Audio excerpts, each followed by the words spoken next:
Good evening, I'm 14 First Alert meteorologist Arden Gregory, and this is a live look at the beautiful Owensboro riverfront. The sun has just set, the last of the light fading from the sky there. A really gorgeous sunset across the tri-state tonight. We are going to have clear skies and maybe a little patchy fog late tonight into early tomorrow morning. Temperatures in the 70s. Moving forward, the 90s are making a comeback starting tomorrow, and it gets a little more humid as the week goes on too. And with that increase in moisture in the atmosphere, we could start to see some isolated showers and thunderstorms just kind of bubbling up in the heat of the afternoon as we go through the next few days. Good evening, Suzanne and Laura. Appreciate you guys tuning in. I am keeping an eye on the comments on the Facebook Live video, so if you do have any questions as we go along, feel free to drop those in the comment section of the Facebook Live video, and I'll do my best to answer any questions we have. We do have clear skies over the tri-state. You just saw that beautiful view of the sunset from Owensboro, and those gorgeous clear skies are the case across the entire tri-state tonight. Any clouds that are lingering just off to the southeast there will also clear out as we get into the overnight hours. So I really think we'll have nice clear skies through the whole night and into tomorrow morning too. Tomorrow afternoon, we may start to see a few clouds push in, especially across western Kentucky. I think the rain will most likely stay just south of the tri-state though, so especially if you're in western Kentucky, you could maybe get a stray shower tomorrow, but for the most part it seems like the rain is going to stay farther south, closer to the Kentucky-Tennessee border this time around. Now on Wednesday, it's going to be a little more humid. We're still going to start out mostly clear, but I do think we'll see more clouds kind of bubbling up as we get into Wednesday afternoon. And then we could see some very isolated showers and storms here at home. I think most of us will probably stay dry, but a stray shower or even a thunderstorm can't be ruled out Wednesday afternoon and evening. Then any chance of rain we see will taper off as the sun goes down Wednesday night. And we kind of repeat the same pattern on Thursday. We start out dry first thing in the morning, but then we've got isolated showers and storms kind of bubbling up in the heat of the day as we get into Thursday afternoon. I should mention, even if we get a few thunderstorms, we are not expecting severe weather of any kind over the next few days. These would be just isolated, kind of run-of-the-mill thunderstorms, a little heavy rain, a little lightning, and that would be about it. But if you are outside, lightning is still very, very dangerous. So keep that in mind if you have any outdoor plans, as I know lots of people do this time of year, even in the middle of the week. So be careful of that. Good evening, Cheyenne, Jeff, Carolyn, appreciate you guys tuning in. Our temperatures topped out in the upper 80s this afternoon. We're ranging from the mid to upper 70s to low 80s now, just kind of depending on your location. Now that the sun has gone down, most of us are starting to dip into the 70s. Still 80 degrees even in Evansville, 82 in Newburgh and Owensboro. Everybody else sitting somewhere in the mid to upper 70s. As we go through the rest of the night, those temperatures will continue to drop back through the 70s, and we'll eventually bottom out in the low 70s by the end of the night. We've got those clear skies overhead, and we may see a little patchy fog late tonight into early tomorrow morning. I don't think it'll be a widespread problem, but if you're going to be out early tomorrow, just don't be shocked if you do see a little bit of fog out there. Tomorrow is then going to be mostly sunny and a little hotter. I mentioned today we topped out in the upper 80s. Tomorrow I think we're going to make it into the low 90s. So it will be a little hotter out there than it was today, but still well within the range of normal. So normal for this time of year, our average high is 89. Our average low is 69. So, you know, a couple degrees either side of that. Very, very normal for this time of year.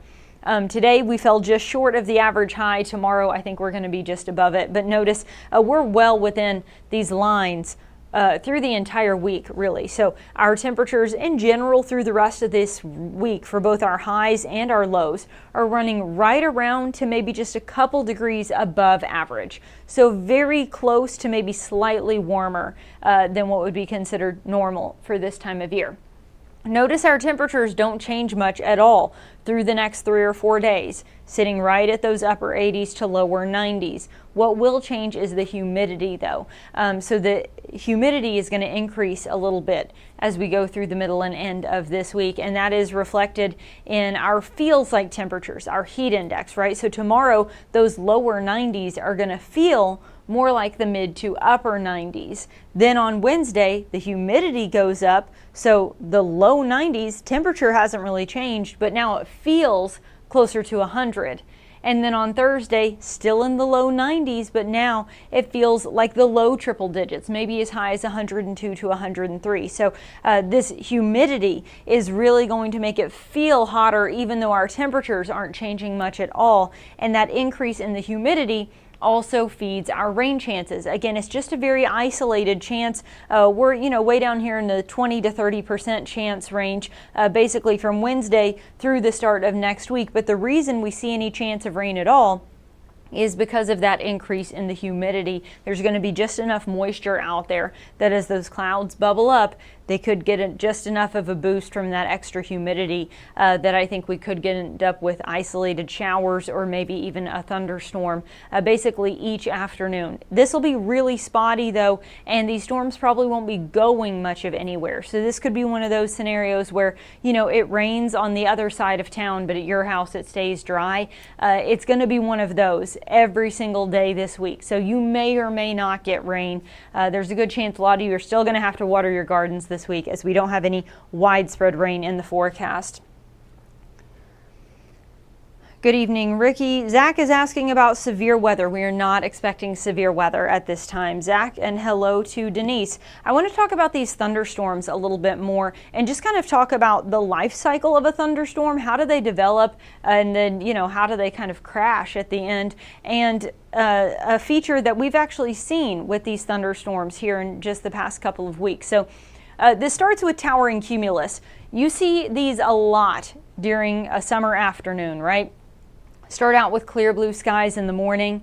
Then as it starts to get hotter, you'll see these little kind of fluffy fair weather clouds. Just these little white clouds just start to dot the sky, and you see more and more of them as the afternoon goes on, right? So these are these towering cumulus. So they start out pretty harmless. It's all updraft, right? You've got this warm, moist air that is rising, right? And as it rises, it cools, it condenses, and you end up with a cloud, okay?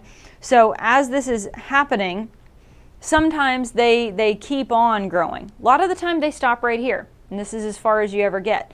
But sometimes they keep growing, and then they reach the mature stage. Oftentimes these will have kind of a flat top. That's usually an indication that they have really shot up and are actually kind of hitting the ceiling, as it were, in the atmosphere there. So this would be a mature thunderstorm. You go from that towering cumulus into a mature thunderstorm. This is going to have updraft. I always tell when I go out on these school visits, I tell kids that thunderstorms have to breathe, right? So you have to have updraft and downdraft. So basically this thunderstorm is sucking air in and pulling it up into this cooler air in the upper levels of the atmosphere. And then you also have this downdraft where it's kind of blowing things back out. And that's where you get strong wind, heavy rain, sometimes some hail. You have to have updraft, a pretty strong updraft to get hail. Then this starts to lose its juice, right? It can only go on like this for so long. So remember in the beginning, when it was just those clouds, it was all updraft, right? It's just air rising. Now you've got air rising and falling at the same time, right? The thunderstorm's kind of breathing. Then you get to the point where it's all downdraft. This is the dissipating stage. Oftentimes you'll hear us say it's raining itself out. That's kind of the idea going on here, where this thunderstorm, everything's coming down now. It's not pulling any new air in.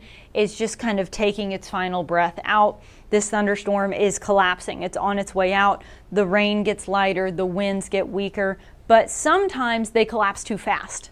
Okay? Usually this is a pretty slow process where the thunderstorm starts to just kind of run out of juice and rain itself out, and it's kind of a slow process. Sometimes though, they'll just kind of collapse.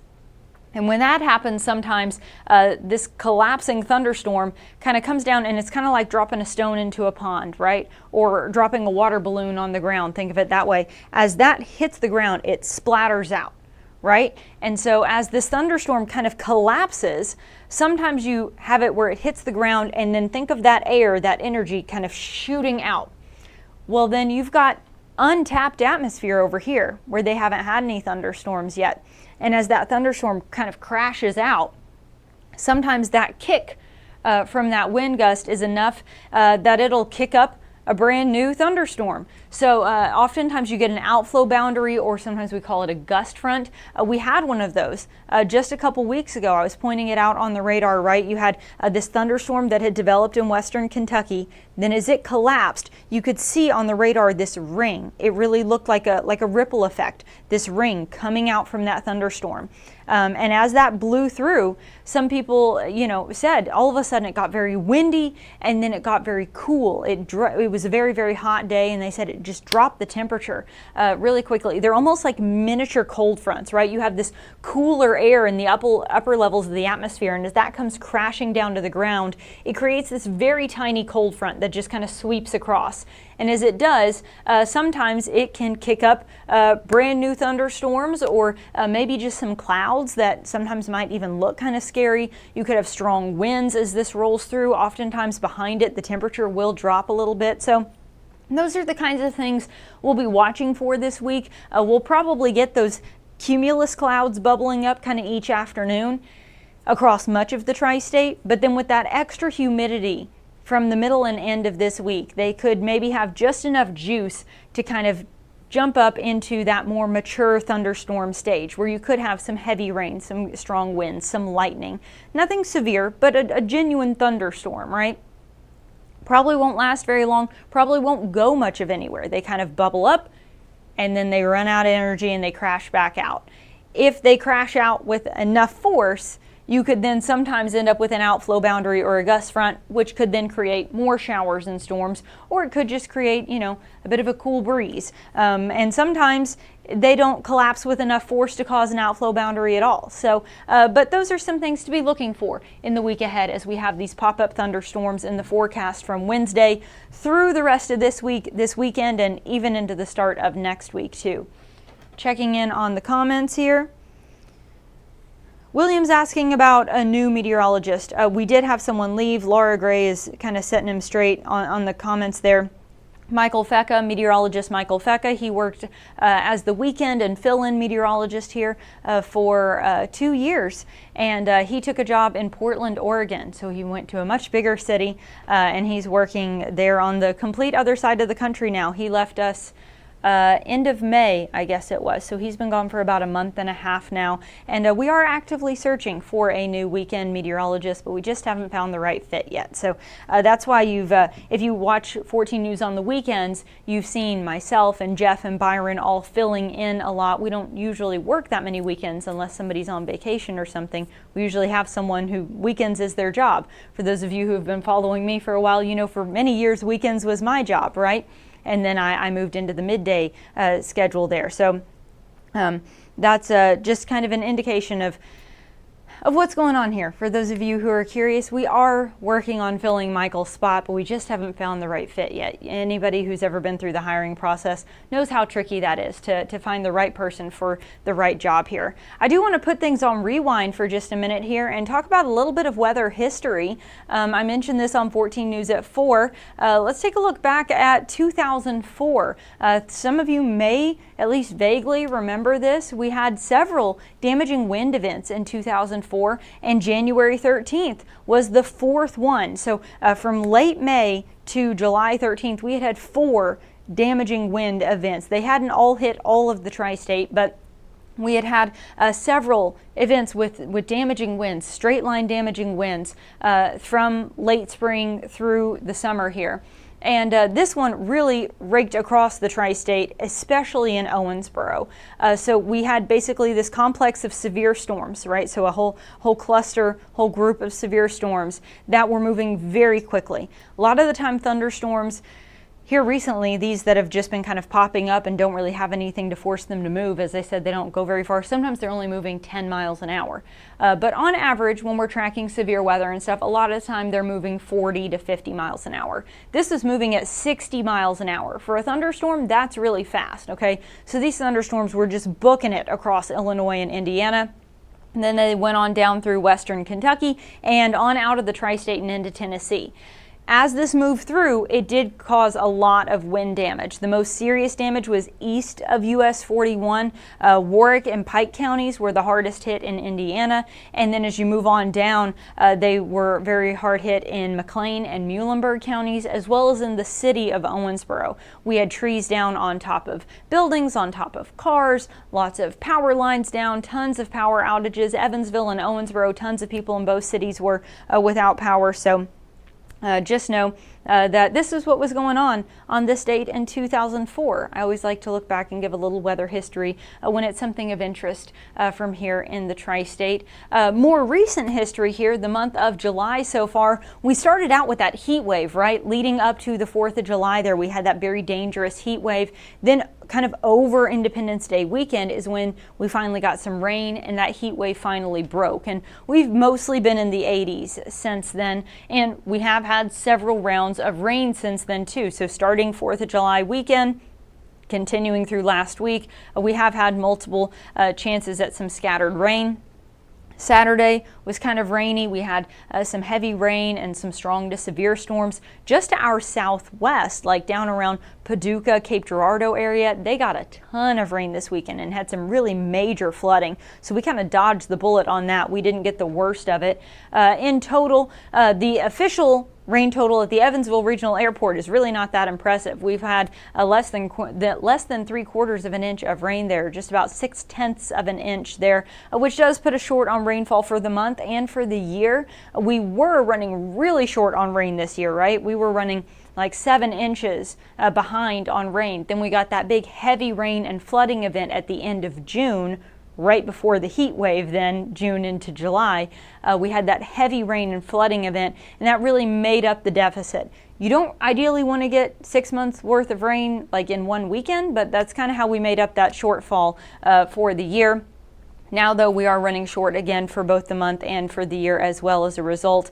Our average temperature for July still running a couple degrees warmer than normal, just because we started out so hot with that heat wave at the beginning of the month. Not just really high highs, but really warm lows too. And so that the warm lows oftentimes is where you end up really seeing that average get off. And when you have humid air, it's also that much harder to cool down at night. Anybody who's ever, been in a swimming pool at the beginning of summer versus the end of the summer knows what I'm talking about. That water takes a lot longer to heat up, but it also takes a lot longer to cool down, right? So it seems like at the beginning of the summer it takes forever for the pool to get warm, right? But then even after the weather starts to cool off, that water will stay warm for longer. Same things happen with humidity in the air, moisture in the air, water in the air. You can have very, very hot days, but that's part of why we don't hardly ever get to 100. I don't know if you knew that. So not to go off on like a total tangent here, but if you go to places like Arizona and Nevada, they hit 100 degrees all the time, all summer long. But they don't ever have to deal with the heat index the way we do. In fact, sometimes they get a reverse heat index where the air is so dry that actually their feels like temperature is less than their actual temperature. We don't ever get that lucky, right? It always feels hotter than it is here in the tri-state because ours is a humid heat. But because of that moisture in the air, it reaches a point where it's really hard to heat it up any more than that in just the span of a day, right? And so when it's a humid heat, it's really hard to make it all the way to 100. To climb that high, that fast, when you've got that much water in the air is very hard because the water takes longer to heat up.